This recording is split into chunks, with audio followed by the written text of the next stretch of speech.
Bonjour tout le monde.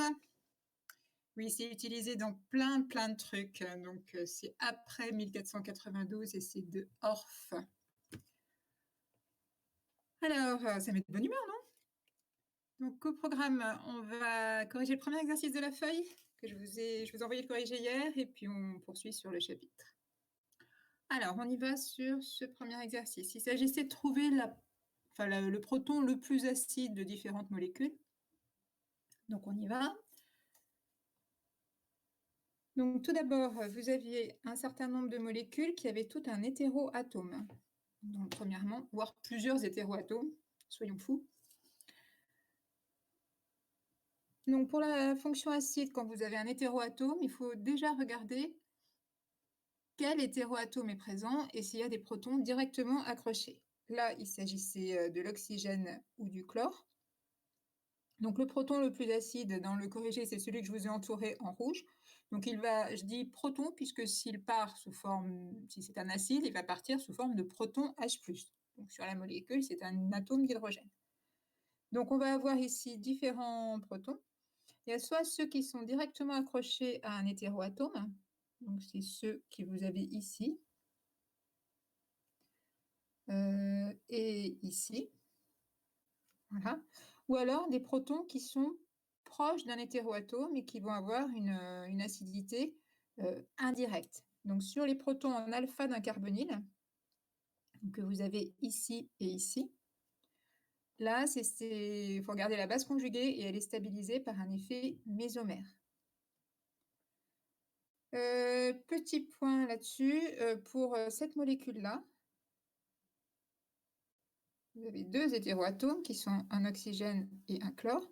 Il y a des protons en alpha ici, en alpha d'un oxygène. Et celui qui est le plus acide, c'est bien celui que j'ai entouré en rouge.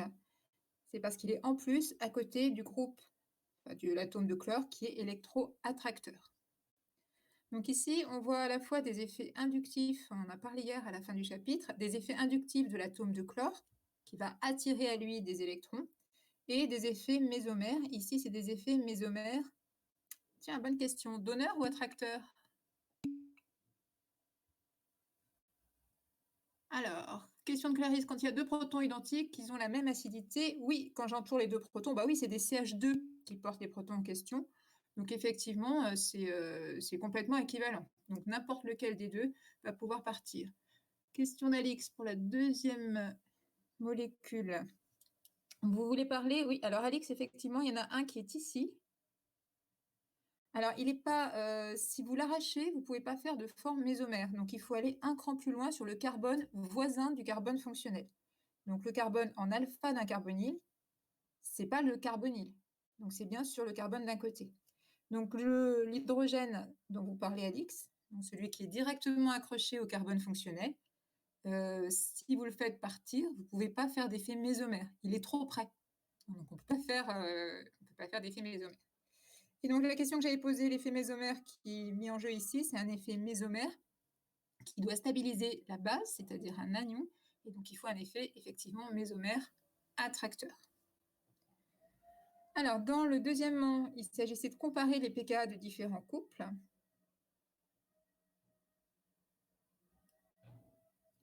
Donc, si on compare, donc toujours pareil, on regarde non pas la forme acide qui est proposée dans l'énoncé, mais la base conjuguée. Donc, vous arrachez déjà le bon proton. Et ensuite, on va comparer les différentes bases conjuguées. Donc ici, vous avez la base qui revient. J'ai oublié de prendre le stylet. Voilà. Donc celle que je viens d'entourer ici, c'est une base qui est particulièrement bien stabilisée par mésomérie. Vous avez un anion qui est au pied d'un groupe phényl. Et donc, vous pouvez envisager 4 formes mésomères qui délocalisent la charge moins. C'est les formes mésomères sur lesquelles vous devez vous entraîner.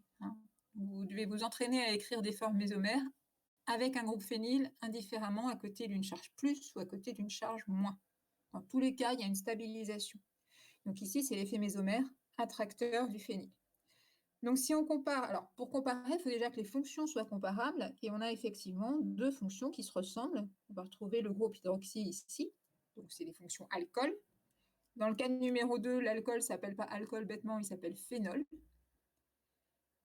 Et ce qu'on peut dire, c'est que dans le cas numéro 2, comme la base est stabilisée par mésomérie, l'acide est plus fort et donc le pKa est plus faible. Pour le cas petit b, même principe. Donc cas petit b, il faut déjà repérer quel va être le proton le plus acide de la molécule. Et vous avez, donc vous repérez sur la molécule la fonction carbonyle. On va arracher un proton en alpha. Et donc ici, j'ai juste dessiné la base conjuguée d'un des deux couples. Pour l'autre espèce, on avait dessiné la base conjuguée dans le cours, vous l'aviez.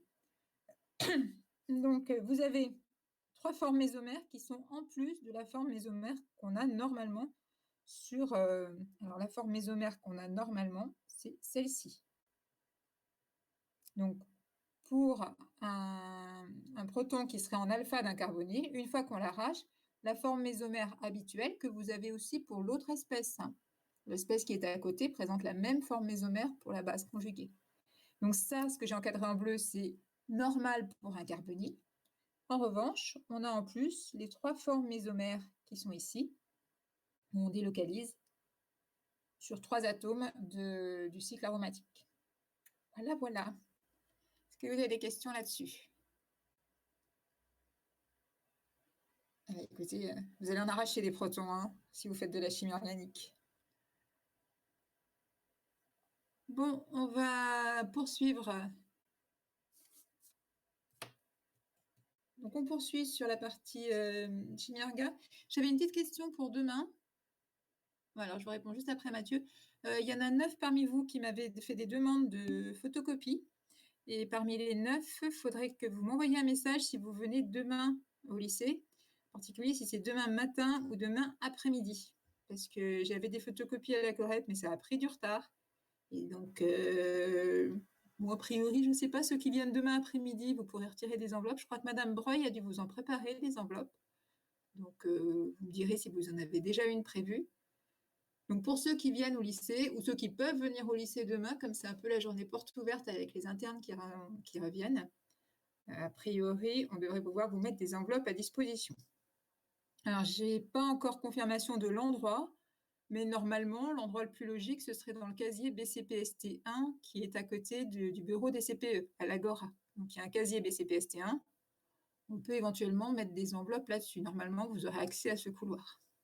Voilà, donc les 9 qui m'ont demandé des photocopies sur le sondage, si vous venez au lycée demain, vous m'envoyez un petit mot sur Discord ou par mail, et puis je vous dirai quoi.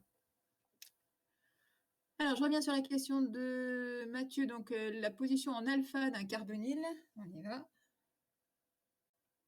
Alors déjà, la fonction carbonyle, c'est un terme générique qui concerne aussi bien les cétones que les aldéhydes. Donc vous avez ici, par exemple, une chaîne carbonée et une fonction aldéhyde, non, cétone ici. Donc la position alpha, c'est sur le carbone voisin du carbone fonctionnel. Donc en fait ici, il y a 2 carbones qu'on peut appeler en alpha, que je vais noter alpha 1 et alpha 2. Sur ces 2 carbones, vous avez des protons qui peuvent être arrachés. Donc je le fais sur un seul. Donc là, j'ai dessiné un hydrogène. Je le dessine parce que j'en ai besoin pour l'arracher, mais il y en a en tout 2 sur ce carbone alpha 2, et il y en a aussi 3 sur le carbone alpha 1. Donc si j'arrache ce proton, la base conjuguée, ce serait ça, avec un doublet qui est en trop et une charge moins. Donc rappelez-vous, vous entourez bien la charge moins, sinon on se mélange les pinceaux. Donc là, c'est le couple acido-basique qui concerne ce proton-là. Et il se trouve que la base conjuguée, elle présente une forme mésomère, donc elle va être stabilisée. Donc on dessine les mouvements électroniques dans ce sens, dans ce sens. Et donc votre forme numéro 2,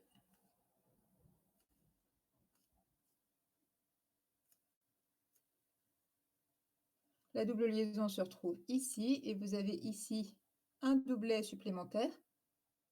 Alors pour les hétéroatomes, je vous rappelle, soit vous dessinez tous les doublets libres, soit vous dessinez aucun des doublets libres. Donc, sur la forme de gauche, ici, je réponds après Clarisse. Donc, sur l'oxygène que je viens d'entourer en violet à gauche, il n'y a pas de doublet libre, c'est accepté. Par contre, ici, j'ai mis les 3 doublés libres parce que même s'il n'y en a qu'un seul qui est arrivé, il y en avait 2 au départ, donc on dessine les 3. Donc, le fait d'avoir la présence de cette forme mésomère ici, ça stabilise toute la structure et donc ça fait baisser le pKa par rapport à un alcane comparable. Alors, question de Clarisse. Si 2 espèces à comparer ont toutes les 2 des formes mésomères? Ah, bah, c'est une bonne question, ça. D'ailleurs, vous remarquez que je ne réponds pas à la question lequel des protons est le plus acide? Est-ce que c'est celui que j'ai entouré ou un autre qui serait en alpha 1 ici? Eh oui, eh ben, c'est embêtant. Ça, on va peut-être pas trop regarder à ce point. C'est quand on vous demande de faire des comparaisons, c'est qu'il y a un écart important entre les deux. Si vous écrivez la forme mésomère sur le proton, sur la base conjuguée de ce que je viens d'entourer en violet, vous allez trouver des formes mésomères relativement équivalentes. Et pour en déduire comme ça, sans données numériques, lequel des deux est le plus acide, honnêtement, c'est pas si facile que ça. Mais après, il y a des tables de pK, hein, donc en fait, ils sont connus, ces couples acido-basiques. Donc on vous demande de justifier une évolution du pK dans certains cas où vous pouvez faire la comparaison. Cherchez pas à prévoir les pK a priori. Hein, c'est des données expérimentales, donc ça se mesure les pK. Vous avez déjà vu comment mesurer des pK. Donc on ne va pas regarder trop près. Alors, on poursuit.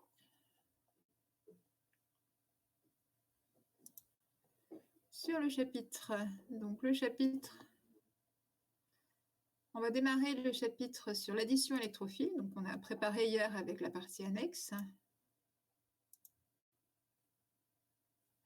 Donc contrairement au chapitre précédent où vous aviez en gros une liste de réactions, et pour le chapitre précédent, je ne sais plus si je vous l'avais dit, mais il y a un moment, il faut apprendre sans trop chercher à comprendre. C'est-à-dire que vous avez intérêt à faire une petite liste de réactions à connaître. Toutes celles que j'ai traitées sont à connaître. Donc, même ceux qui ne font pas habituellement de fiches, c'est vrai qu'en chimie organique, c'est bien de faire des petites fiches récapitulatives, parce que vous allez avoir un certain nombre de réactions. Mais ces réactions, elles sont à connaître sans savoir trop pourquoi elles existent. À l'inverse, dans les chapitres qu'on va voir maintenant, dans la partie 10, vous allez avoir des réactions et il va falloir comprendre pourquoi elles ont lieu. Comprendre, ça veut dire regarder de près le mécanisme, donc détailler tout ce qui se passe au niveau moléculaire. Donc, on va partir d'un substrat qui est un alcène et je remets ça propre. On va déjà se mettre d'accord sur un petit point vocabulaire qui va venir sur toute la suite du cours, la notion de nucléophile et d'électrophile. Alors, attention, un nucléophile, c'est une espèce qui peut céder un doublet électronique. Donc, ça correspond aussi à la définition de base selon Lewis. Alors, le doublet qui va être donné, suivant les cas, ça peut être soit un doublet libre, soit un doublet qui est dans une liaison multiple. Alors, exemple de doublet libre. Je prends le temps de faire mon zoom pour pouvoir écrire pas trop moche. Voilà. Alors, excusez-moi, j'étais pas calée au bon endroit. Je recommence. Voilà. Alors, exemple de nucléophile avec un doublet libre. Vous pouvez avoir H-.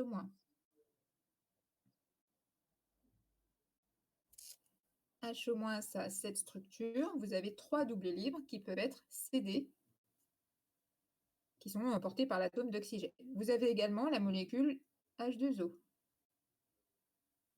Donc sur la molécule H2O, je ne vous mets pas le détail parce que normalement vous la connaissez quand même bien celle-ci, mais vous avez 2 doublets libres sur l'atome d'oxygène. Vous pouvez avoir NH3, l'ammoniac aussi. Vous pouvez avoir des alcools, par exemple ça.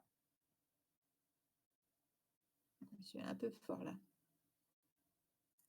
Alors, je ne voulais pas arrondir, mais ça s'est arrondi tout seul, donc c'est un angle. Bon, vous l'effacez, celui-là, il est moche.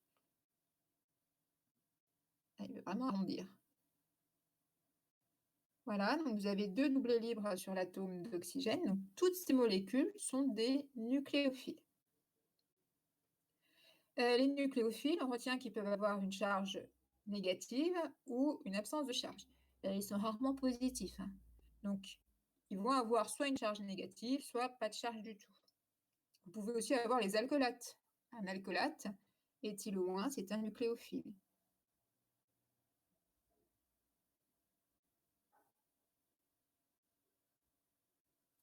Vous pouvez également avoir des halogénures, alors sous forme d'ions Cl-, I-, etc. Donc, les halogènes, c'est l'avant-dernière colonne. L'atome de chlore, quand il est sous forme d'ion chlorure, il a cette tête-là, il a 4 doublets disponibles. Donc tout ça, c'est des nucléophiles. On peut également avoir des nucléophiles dans lesquels le doublet qui va être cédé, c'est un doublet qui est dans une liaison multiple. Donc si on prend la molécule d'éthène,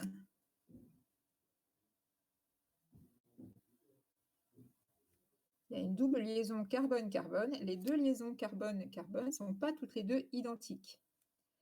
Il y en a une qui est une liaison de type pi et une qui est une liaison de type sigma. Sigma, c'est des liaisons axiales, c'est des liaisons solides, c'est le squelette carboné de la molécule. Pi, c'est des liaisons qui sont plus fragiles. Et donc, le doublet ici en rouge, c'est un doublet qui va pouvoir être impliqué dans des réactions. Donc, c'est plus facile de voir les doublets disponibles quand c'est sur des atomes, des doublets libres, mais on peut également avoir un rôle de nucléophile sur des alcènes. Et c'est d'ailleurs ce qu'on va voir dans ce chapitre. Alors, le complémentaire d'un nucléophile, ça s'appelle un électrophile. Donc un électrophile, c'est à l'inverse une espèce qui peut accepter un doublet électronique. Dans ce cas-là, il faut que ce soit un accepteur d'électrons. On va avoir deux cas de figure. Soit il y a simplement une charge partielle positive, ou alors il y a une lacune électronique complète. Donc vous avez exemple de cas de figure où vous avez simplement une charge partielle positive. Si vous prenez CH3Cl, on va avoir une polarisation de la liaison avec moins delta plus delta ici. Et donc le carbone ici, ce carbone-là, que je viens de pointer, remarquez, il n'y en a qu'un, c'est ce qu'on appelle un site électrophile. Vous avez la même chose sur les alcools. Donc sur les alcools, si je reprends éthylo-H, non, je vais peut-être l'écrire en formule un petit peu plus. Donc CH3CH2OH. On va avoir la liaison carbone-oxygène polarisée dans le sens plus delta, moins delta. Ah, je viens de cafouiller. Oh, c'est bien vilain tout ça. Bon, je vais devoir effacer. Je pointe juste le carbone. Le carbone qui a la charge partielle plus delta, ici, c'est un site électrophile. Bon, j'ai quand même la place d'écrire le cas de figure où vous avez une lacune électronique. Donc, on a vu le cas des carbocations, hein. Donc, un carbocation, si vous prenez l'exemple d'un carbocation qui aurait... Alors, j'essaie de chercher un peu de place. Donc, voilà, ici, CH3. Et ici, un hydrogène tout court. Alors, vous avez trouvé un outil meilleur que le mien, parce que moi, je n'ai pas trouvé comment effacer une seule partie, à part à repasser en blanc. La flèche part de nulle part, Clarisse, c'est juste que la flèche, elle montre le carbone qui est le site électrophile. Donc, ce n'est pas un mouvement électronique, c'est juste que j'ai pointé sur le schéma de la molécule quel carbone était le site électrophile. Donc là, je termine mon carbocation. J'étais en train d'admirer celui qui avait réussi à effacer le truc d'un coup. Vous me direz quel est votre secret à l'occasion, hein, parce que moi, à part écrire en blanc par-dessus, ce qui est un peu laborieux, je n'ai pas trouvé. Donc ici, sur le carbocation que je viens de représenter, vous avez une authentique charge plus sur le carbone. Vous n'avez pas de charge partielle particulière, il n'y a pas de liaison polarisée. Par contre, il y a une vraie lacune. Donc, ceci, c'est un site électrophile, c'est capable d'accepter un doublet. En sélectionnant le trait et en l'effaçant. Merci Quentin, j'essaye pour voir. Alors, on le sélectionne. On peut sélectionner un trait. Non, j'avais pas vu ça. Ah, trop sympa. D'accord. Bon, bah, je retiens. Bon, je pense pas à tous les outils. Alors, donc un électrophile et bon, je recommence. Un électrophile et un nucléophile, ça va bien ensemble et c'est des molécules donc complémentaires.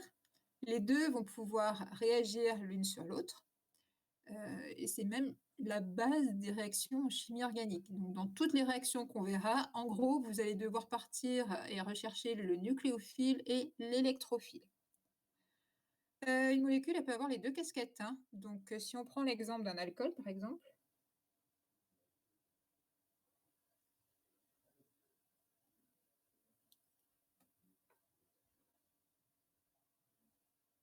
Ah bah, voilà que je n'arrive plus à zoomer. Touc touc.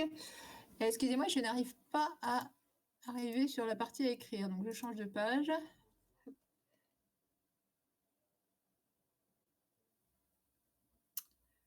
Bon, ça ne fonctionne plus.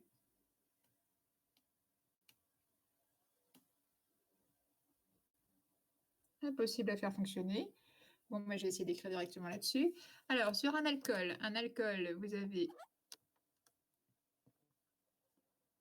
par exemple, CH3. Non, ça marche pas. Excusez-moi, il faut que je déconnecte ma tablette et je me reconnecte parce que là, c'est en train de cafouiller. Voilà. Donc, vous pouvez dessiner une jolie molécule d'alcool, par exemple celle que j'avais dessinée, et repérer que sur cette molécule, vous avez 2 sites, un côté électrophile et un côté nucléophile. Si quelqu'un veut prendre la main pendant que je me reconnecte, vous pouvez. Allez, faites-vous plaisir. Remarquez, j'exagère un peu, hein.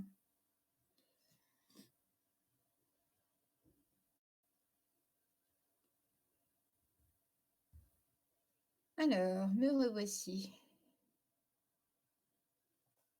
Ah, par contre, sur ma tablette, j'ai pas du tout le bon format. Bon, bah, je profite pour changer de page alors. Voilà.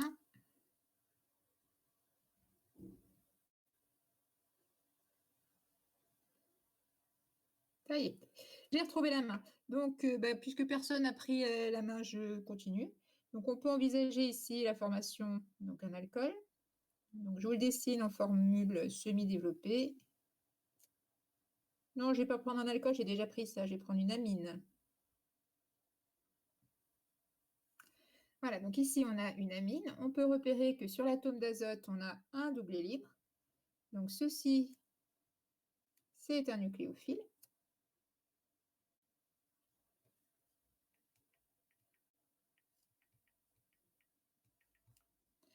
Et on peut repérer sur la même molécule qu'on a une polarisation de liaison avec une charge partielle positive sur l'atome de carbone ici, négative sur l'atome d'azote, et du coup,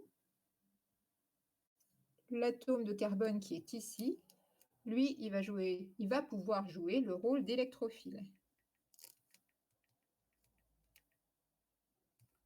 D'accord? Donc une même molécule peut avoir 2 sites complémentaires. C'est même assez fréquent.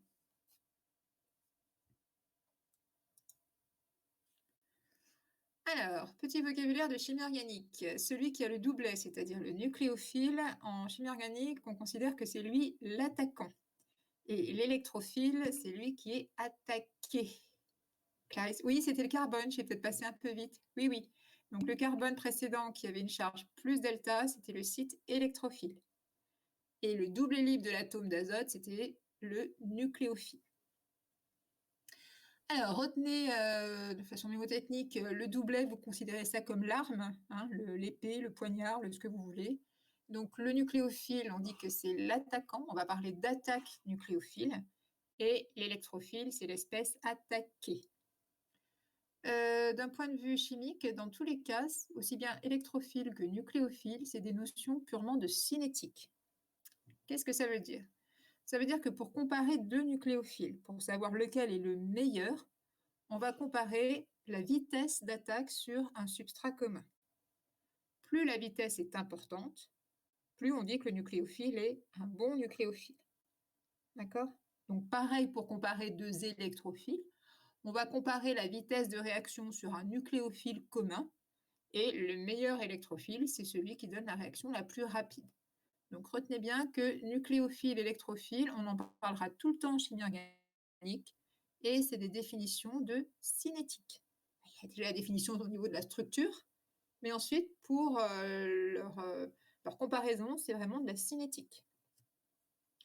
Alors maintenant, on va s'intéresser, donc c'était une introduction générale, hein, puisque ces notions, on va les revoir dans tous les chapitres de chimie organique. Donc maintenant, on va s'intéresser un peu plus particulièrement au substrat alcène. Donc je vous ai fait un petit topo là-dessus. Donc petit rappel, c'est des hydrocarbures avec une double liaison CC. Bon.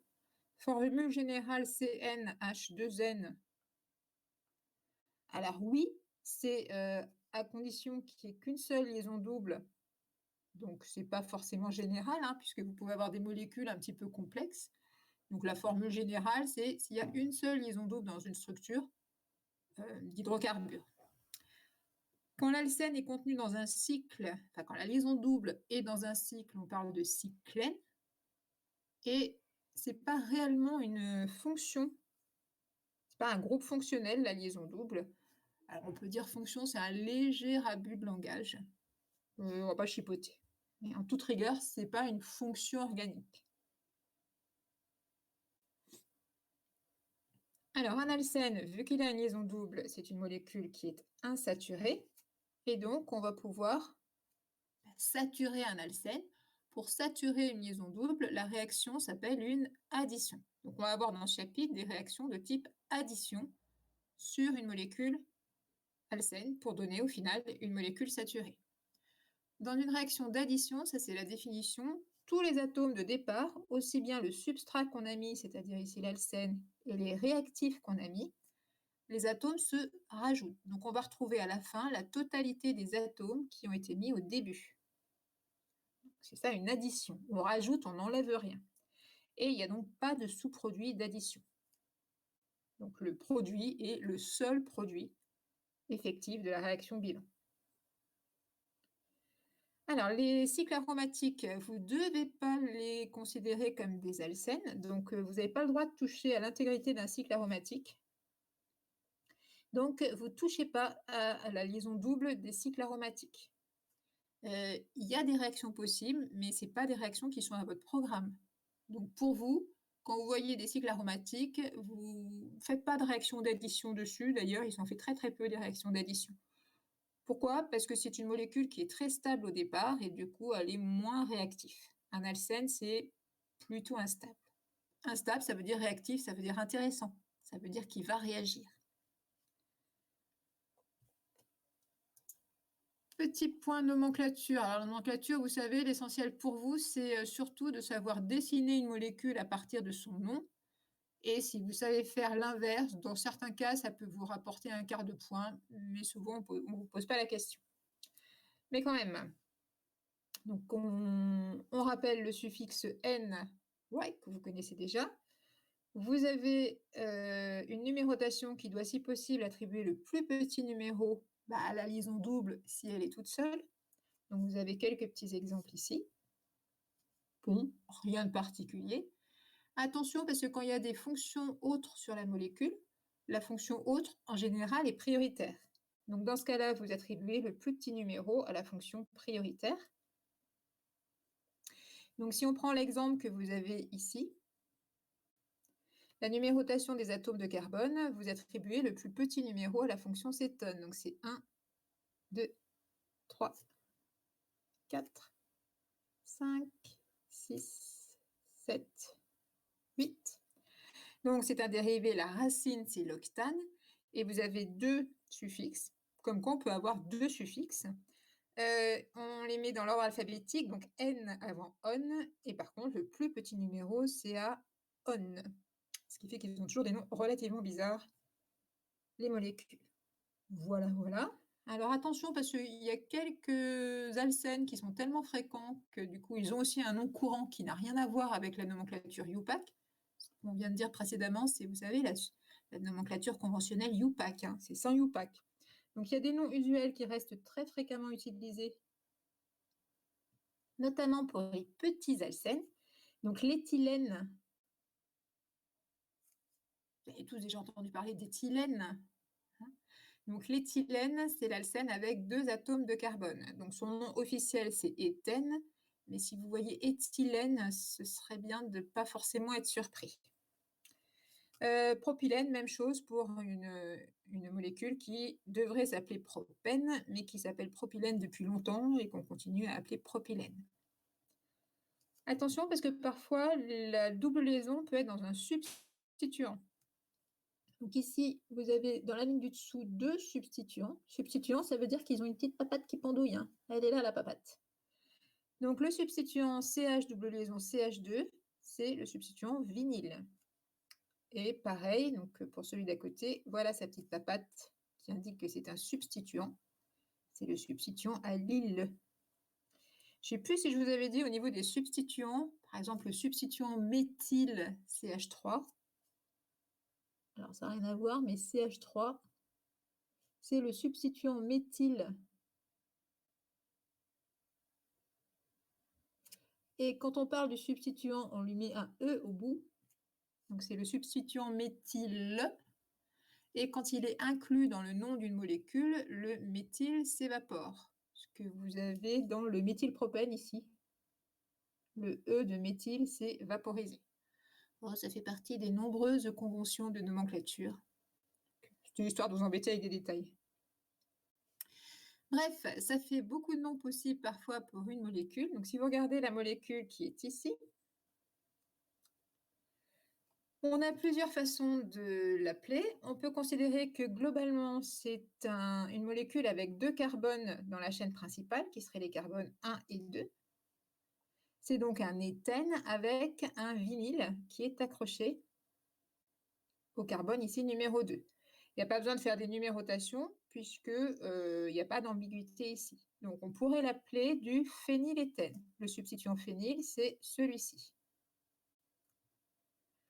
Autre façon de faire, on peut considérer que globalement c'est du benzène. Du coup, la structure principale, c'est ce que je viens d'entourer en rouge.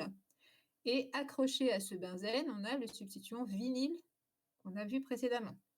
Et du coup, ça devient du vinylbenzène.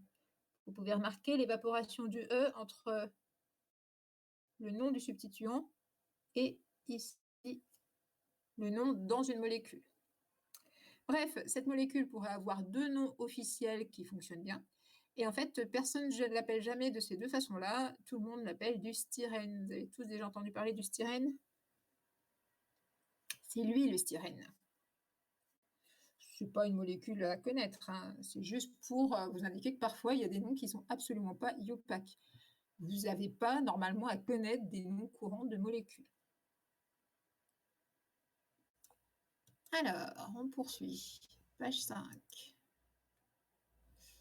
Donc maintenant, on va s'intéresser à la structure de l'alcène et à ce qui fait sa réactivité. Donc tout d'abord, la géométrie.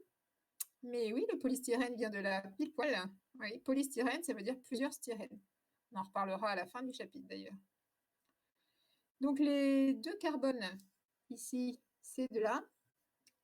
Donc les 2 carbones qui sont inclus dans la double liaison sont des carbones de type AX3.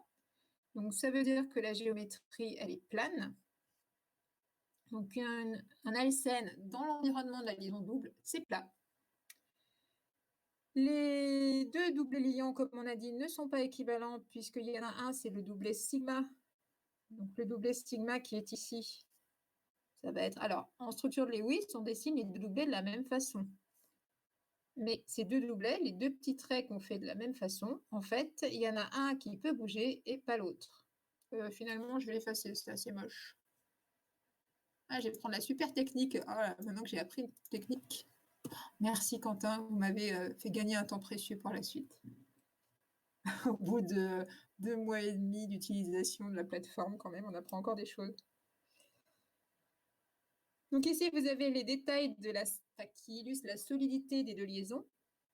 L'énergie de dissociation qui est indiquée en vert ici, c'est l'énergie qu'il faut fournir pour casser la molécule, pour casser la liaison, pardon. Donc ce qui est important, c'est de voir qu'il y en a une qui est plus élevée que l'autre. Et ce qu'on en retient, c'est qu'une seule des deux va se casser. Allez, on va casser des liaisons, hein. On va casser uniquement la liaison pi et on va conserver le squelette de la molécule. La liaison n'est pas polarisée, donc il n'y a effectivement aucune raison de polariser une liaison, il n'y a que du carbone. En revanche, elle est polarisable. Et attention, je vais utiliser un mot avec beaucoup de syllabes, la polarisabilité, je vous laisse le temps de digérer l'info, c'est ça qui donne la réactivité. Ce qui fait qu'une molécule va bien réagir, c'est sa polarisabilité. La polarisabilité, ça indique que la molécule est sensible à son environnement. Et donc, en particulier, ça va être sensible aux réactifs qu'on va lui approcher. Donc, pour qu'une molécule soit réactive, on s'en fiche qu'elle soit polarisée. En revanche, il faut qu'elle soit polarisable. D'où l'importance des suffixes en français. D'un point de vue électrophile, nucléophile, quand on analyse la réactivité de l'alcène, eh bien, le doublet qui va pouvoir se casser, c'est un doublet nucléophile. Donc, un alcène va réagir comme nucléophile. D'où viennent les alcènes? Alors, je vous ai mis que c'est culturel, ça veut dire que vous avez le droit de l'oublier dès que je vous l'ai expliqué. Mais c'est bien un peu de culture sur le sujet.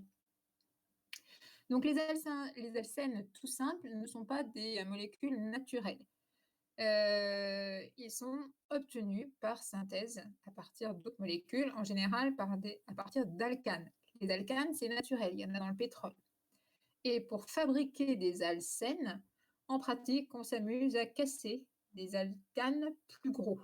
Alors, ça ne s'appelle pas casser, ça s'appelle craquer. L'opération s'appelle un craquage. Voilà. Donc, si on prend, là j'ai pris un exemple d'un alcane, si on le chauffe suffisamment, il va se casser en petits morceaux. Ça va être relativement aléatoire, mais par exemple, si on casse cette liaison-là, on va obtenir 2 morceaux, et l'un des 2 morceaux sera un alcène, l'autre sera un alcane. Donc, on va retrouver une liaison double soit sur le morceau de gauche, soit sur le morceau de droite. Sans compter que ça peut aussi se casser à un autre endroit, c'est-à-dire qu'on peut aussi avoir une cassure de la molécule au niveau de cette liaison. Donc, on aurait aussi d'autres fragments. Donc, pour obtenir des alcènes, en gros, on chauffe des molécules d'alcanes à très haute température, on obtient un affreux mélange de plein de molécules différentes et ensuite on fait un tri pour séparer les différentes molécules obtenues. Les petits alcanes, par exemple ici, vous reconnaissez du butane et ici du méthane, ils vont être utilisés directement comme carburant.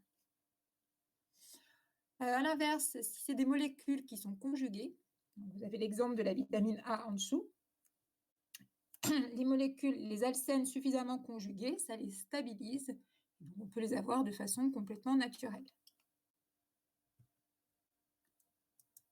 On change.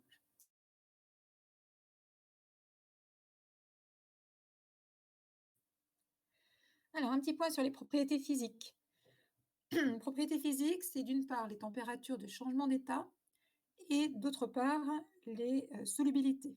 Excusez-moi, si j'ai un chat dans la gorge, je coupe le micro.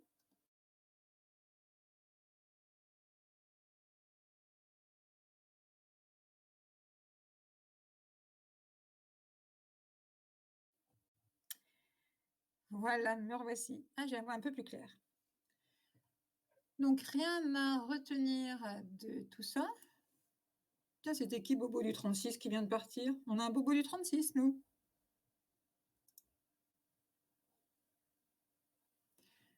Bon. Donc, sur les températures de changement d'état, elles sont très très proches de la température de l'alcane correspondant. Légèrement plus basse, c'est ce qu'on a vu pour les cas des huiles et des margarines. Vous savez, quand on hydrogène, on passe d'un alcène à un alcane. Autrement dit, ce que vous avez vu au dernier chapitre, c'était un petit peu l'inverse de la réaction du craquage. Bon, c'est quand même assez proche. Au niveau des solubilités, c'est un peu comme les alcanes aussi, c'est-à-dire qu'on va pouvoir les solubiliser dans des solvants apolaires, parce que la molécule est globalement apolaire. Après, dans tous les cas, quand on choisit un solvant pour une réaction, il faut choisir le solvant adapté à tous les réactifs. Donc, il faut dissoudre le substrat, mais il faut aussi dissoudre les autres réactifs. Donc, des fois, c'est pas, bon, c'est un peu compliqué des fois le choix d'un solvant. Alors, on arrive au cœur de ce qui va nous permettre de poursuivre. Donc, le schéma général d'une addition électrophile. Donc, l'addition électrophile, son abréviation conventionnelle, c'est grand A, grand E. Vous avez le droit de l'utiliser. Toutes les réactions en chimie organique ont des abréviations comme ça. Et donc, grand A, grand E, ça veut dire addition électrophile. Attention, dans une réaction, on a dit qu'il y en avait deux de complémentaires, un électrophile et un électrophile. Du coup, quand on parle d'addition électrophile, on se demande qui est l'électrophile. L'alcène, c'est le nucléophile. Et donc, l'électrophile, c'est l'autre. À chaque fois, dans le nom d'une réaction, ce sera le cas des substitutions électrophiles, substitutions nucléophiles, on en verra tout un tas comme ça. Le nucléophile ou électrophile, c'est jamais le substrat, c'est le réactif qu'on met en face du substrat. Okay. Donc l'alcène est un nucléophile et on lui fait subir une addition par un électrophile. Alors l'électrophile, je l'ai appelé AB et on verra après le détail des vrais objets qui seront AB. Donc vous avez ici le schéma général qui n'est pas une réaction, hein, c'est juste pour vous fixer les choses pour la suite. Donc l'alcène au départ va jouer le rôle de nucléophile, donc c'est le doublet qui est en vert sur votre dessin. Le AB va jouer le rôle de l'électrophile. Les deux liaisons qui sont ici en rouge et en vert vont être cassées au cours de l'opération. Et à partir d'un alcène, on va obtenir un alcane. Chacun des petits bras du carbone va attraper un atome, soit A, soit B. Donc la liaison s'ouvre et va attraper d'un côté A, d'un côté B. Donc schématiquement, toutes les réactions qu'on va voir sont de ce type-là. Elles sont globalement assez faciles. Pourquoi? Parce que l'alcène, on a dit, c'est une espèce plutôt réactive. Donc généralement, ça s'additionne assez bien sur un alcène. On va pouvoir avoir la réaction exactement inverse, c'est-à-dire que dans l'autre sens, ça s'appellera une élimination. Et l'élimination, vous pouvez mettre que ce sera CF, un chapitre ultérieur, je n'ai plus le numéro en tête. Je regarde le chapitre élimination, ce sera le 10.3. Donc en fait, on va voir dans ce chapitre le sens de l'addition, mais on aura également le sens inverse dans un chapitre ultérieur. Alors, quelle est la problématique qu'on va se donner? Déjà, on va se poser la question de la régiosélectivité. Régiosélectivité, ça veut dire sur quel carbone vont se fixer A et B. Si A est différent de B, ben on va voir si A se fixe plutôt à gauche, plutôt à droite ou plutôt n'importe où. Donc ça, c'est la régiosélectivité. Évidemment, j'ai du mal à parler aujourd'hui. Je recoupe le micro, excusez-moi.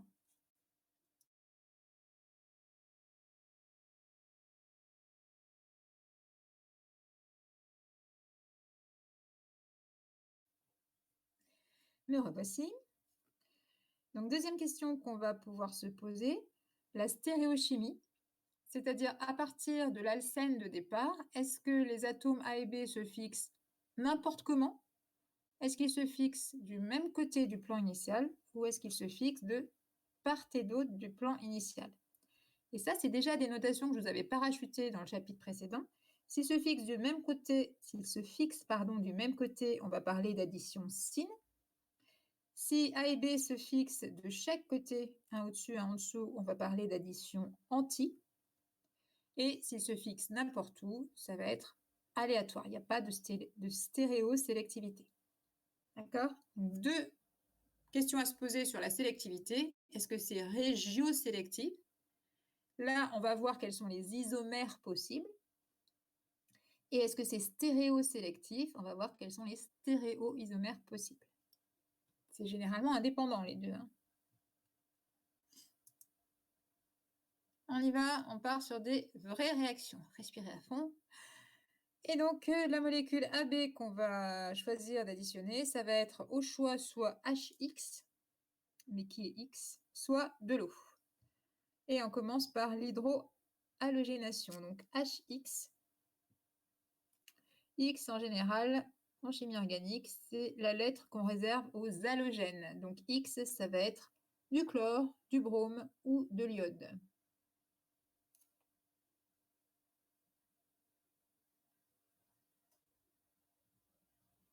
Dans la colonne des halogènes, il y a aussi le fluor, mais le fluor, c'est le plus électronégatif de la classification. Et il a une réactivité qui est tellement spéciale qu'en général, on le traite à part. Donc il nous reste les 3 qui sont là. Il y en a aussi en dessous, mais après, ils sont radioactifs, c'est quand même embêtant. Alors, quand on regarde la fixation de, par exemple, HCl sur un alcène, on prend le plus simple ici, je vous ai pris le propène, c'est-à-dire que j'ai pris le plus petit qui présente quand même une sélectivité. Donc, quand on additionne HCl là-dessus, on s'aperçoit qu'on obtient 2 isomères qui sont ici et là.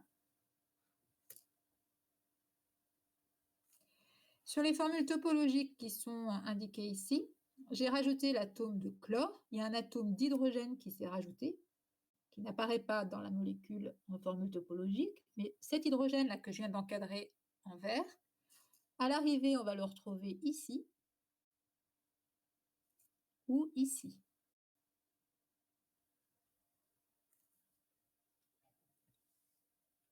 D'accord, ils sont assez moches, hein. Donc, les atomes que j'ai appelés A et B tout à l'heure, il y en a un, c'est H, et l'autre, c'est un halogène. Ça va? Et donc, il y a bien 2 atomes qui s'accrochent, mais l'hydrogène ne se voit pas forcément très clairement sur les formules topologiques. Mais il est là, hein. Alors, on obtient, pour cet exemple-là, donc retenez pas les proportions, c'est juste un exemple, mais on sait qu'on obtient 90% du premier et 10% du second. C'est même encore pire que ça. Du coup, on en déduit que la réaction est régiosélective, c'est-à-dire que le chlore s'est fixé majoritairement sur le carbone du centre. Si ce n'était pas le cas, on aurait obtenu combien? Si la réaction n'était pas régiosélective. Oui, c'est ça, on aurait eu 50-50.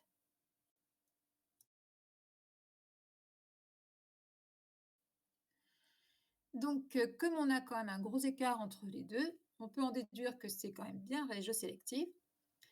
Et je vous ai mis aussi à noter, toujours culturellement, dans d'autres conditions expérimentales, on peut avoir une régiosélectivité dans l'autre sens, c'est-à-dire qu'on aurait 10% du premier et 90% du deuxième, sauf que c'est un type de mécanisme qui n'est pas à votre programme. Mais dans d'autres conditions, chimie organique, c'est du totalement modulable. On choisit ce qu'on rajoute, on choisit à quel endroit on le rajoute. C'est vraiment une histoire de petit jeu de Lego. Donc, il y a tout un tas de recettes pour ajouter tel truc à tel endroit. Et donc, vous avez uniquement ce cas de figure. Alors, une fois qu'on a constaté qu'elle était régiosélective, il va falloir l'expliquer. Expliquer en chimie organique, ça veut dire je regarde le mécanisme et je comprends ce qui se passe. D'accord? Donc, les explications consistent à écrire le mécanisme qui est à votre programme. Alors, quand on vous demande d'écrire un mécanisme, ça veut dire que vous devez écrire toutes les étapes élémentaires et en plus, vous devez faire apparaître les flèches courbes de réaction. C'est obligatoire. Donc, on va le faire là-dessus. Je vous l'ai déjà un petit peu préparé. Donc, on va compléter. C'est compliqué aujourd'hui. On va compléter le mécanisme. Ce mécanisme, vous avez intérêt, quand vous apprenez votre cours, à vous habituer à l'écrire sur une feuille de papier. Il va falloir écrire à la main, hein. Les molécules, faut que votre crayon soit habile à tracer des molécules et des flèches courtes. Donc, on va avoir d'abord une première étape qui va être l'action du nucléophile. Donc, le doublet qui m'intéresse, c'est celui-ci. D'accord? Lui, c'est le nucléophile. Un nucléophile, ça réagit avec un électrophile. Donc, sur la molécule d'HCl, il faut repérer quel est l'électrophile. Pour ça, on regarde la polarisation. On va avoir plus delta, moins delta. D'accord? Donc l'attaquant, c'est l'alcène, l'attaqué, c'est HCl, et plus précisément, l'attaque se fait sur quel atome?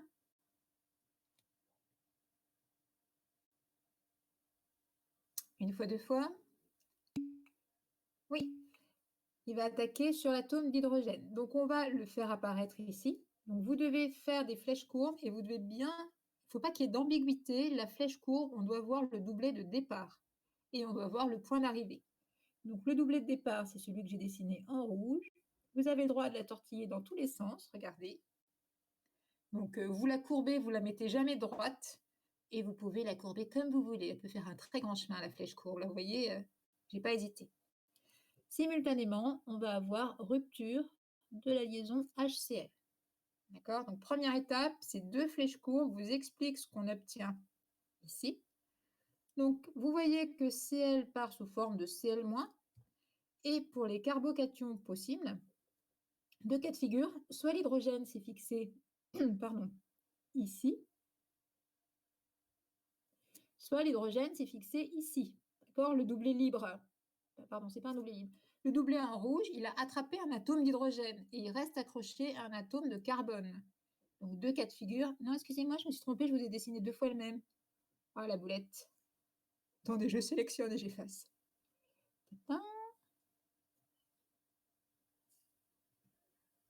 Alors, j'arrive pas à le faire sur la tablette, par contre. Vous savez que je suis sur deux outils, ça me complique la vie. Alors, je le sélectionne, il est là. Hop. Il est en trois morceaux, lui. Merci à celui qui m'a aidé. Donc, autre cas de figure. L'hydrogène se fixe donc ici. Je n'ai pas fini d'écrire. L'hydrogène s'est fixé sur un des carbones et l'autre carbone, il a perdu un doublet dans l'affaire, il a perdu un électron. Donc l'autre carbone se retrouve avec une charge plus qui va être soit ici, soit ici. Donc on obtient deux carbocations différents. Sur un des carbones, il y a un hydrogène et sur l'autre carbone, il y a une charge plus et une lacune. Je ne vous dessine pas la lacune parce que j'ai peur de faire des saletés. Alors, deux cas de figure possibles. Chacun de ces deux carbocations peut ensuite réagir avec Cl-. Je vais les dessiner tous les deux. Cl-, entourez-lui sa charge moins, et il a 4 doublés libres. On va faire la même chose sur celui d'à côté. 1, 2, 3, 4. Premier cas de figure, il peut réagir sur le carbocation qui est porté par le carbone numéro 1 et sur le carbocation qui est ici. D'accord? Donc j'ai redessiné les deux carbocations. Faites-le bien dans le même sens que moi, parce que chacun des deux va donner un produit particulier. On fait apparaître le mouvement électronique qui permet de passer de la gauche à la droite. Sur les 4 doublets, c'est les 4 mêmes, hein. Donc vous prenez n'importe lequel de ces doublets et vous le faites arriver sur le carbocation. Pareil ici, sur le carbocation. Et du coup, on va former la liaison carbone-chlore, soit ici, soit ici. Je vous repasse en violet la liaison qui s'est formée. D'accord? Dans les deux formules qui sont ici, dès le départ, je n'ai pas représenté l'hydrogène qui s'est fixé parce que c'est du topologique, donc il n'y a pas besoin d'écrire les hydrogènes. Donc on retrouve bien les deux produits possibles de la réaction. Il faut expliquer, déjà il faut apprendre ce mécanisme, donc entraînez-vous à le faire. Et on va maintenant expliquer pourquoi on obtient plus de l'un que de l'autre. Le carbocation, donc les deux carbocations qui sont ici n'ont pas la même stabilité. Donc je reviens sur le carbocation. Le premier, celui-ci, il est primaire. Je mets sa classe en dessous. Celui-ci, il est secondaire. C'était le secondaire ici et le primaire ici. Qui c'est qui me fait des trucs bizarres là sur mes... C'est quoi ce truc là qui vient d'apparaître? Vous me laissez un rond ici et ça, il n'y en a pas. Hein? Ne polluez pas mon environnement. Et par contre, le doublet, voilà, le doublet, point de départ, doit être clairement visible. Donc les deux carbocations sont un primaire et un secondaire. Le primaire, il est ici, le deuxième.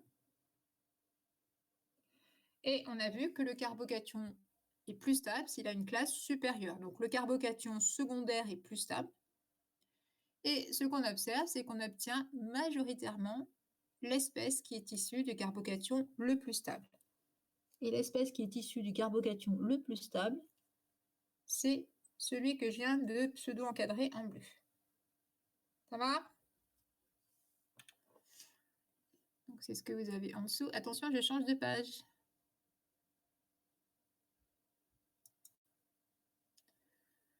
Alors, la cinétique des deux étapes. Donc, les deux étapes précédentes, il y avait une première étape qui était la formation d'un carbocation.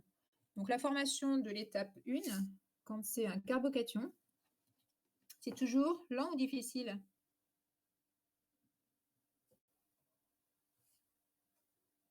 Marqué lent et difficile, je crois que c'est un peu synonyme. Hein. Ah, j'ai à nouveau un plantage. Bon. Donc, l'étape 1, elle est lente ou rapide?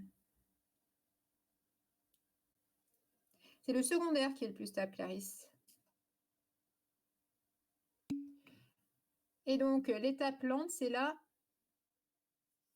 Bon, je prépare le profil réactionnel avec les réactifs, les produits. Non, la formation du carbocation, c'est l'étape numéro 1. Donc, c'est ça qui est difficile. Donc, l'étape 1, elle est lente. Et la 2, elle est rapide. J'arrive pas à écrire bien parce que j'ai perdu mon outil de zoom comme tout à l'heure. Non, il ne veut plus zoomer. Bon. À ce tour-ci, je ne vais pas me déconnecter. Donc, la deuxième est rapide. Et vous pouvez l'écrire mieux que moi parce que c'est très moche. L'intermédiaire est ici. Vous avez deux intermédiaires qui sont l'intermédiaire carbocation numéro 1, carbocation numéro 2. Donc, celui qui est le plus élevé en altitude, enfin en énergie potentielle, c'est le 2. Non, pardon, ça c'est le 1. Et le 2, il est plus bas. Et on va avoir deux profils réactionnels, puisqu'en fait on a deux produits. On va avoir premier profil, ça ressemble à ça. Et deuxième profil, je vais changer de couleur, on va le mettre en vert, ça ressemble à ça.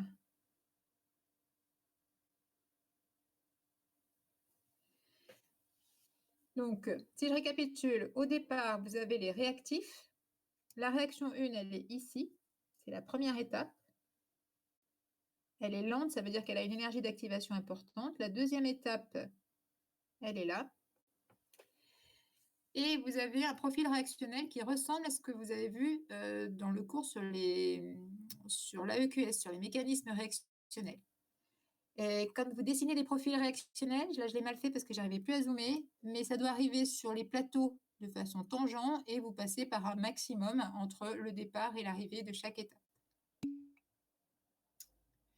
Les courbes, alors les courbes en fait sont indépendantes, hein, donc on les superpose pour les voir clairs. Si vous voulez parler de cette partie-là, non, elles ne se coupent pas, c'est des courbes qui sont indépendantes, on les superpose pour les comparer, pour comparer les hauteurs.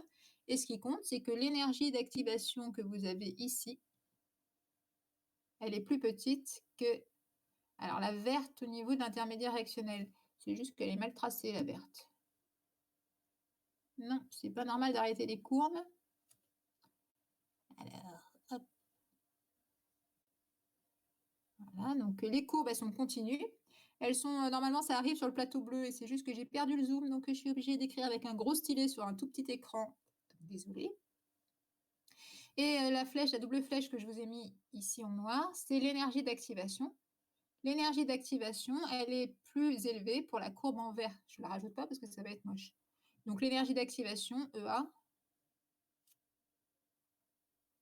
c'est celle qui donne la cinétique. Bon, il y en a qui promènent la courbe rouge, on ne va plus rien y comprendre, mais ça va être l'heure de s'arrêter de toute façon. Du coup, demain, on reprend là, j'aurai retrouvé mon zoom, et déjà, comprenez bien ce qui s'est passé, et on la refera proprement au cas où vous n'auriez pas tout compris. Voilà, à demain, et donc les 9 qui m'ont demandé des photocopies, dites-moi, oui Inès, on la refera. Les 9 qui m'ont demandé des photocopies, vous m'envoyez un petit message pour me dire si vous passez, et surtout si vous passez le matin ou l'après-midi. À demain.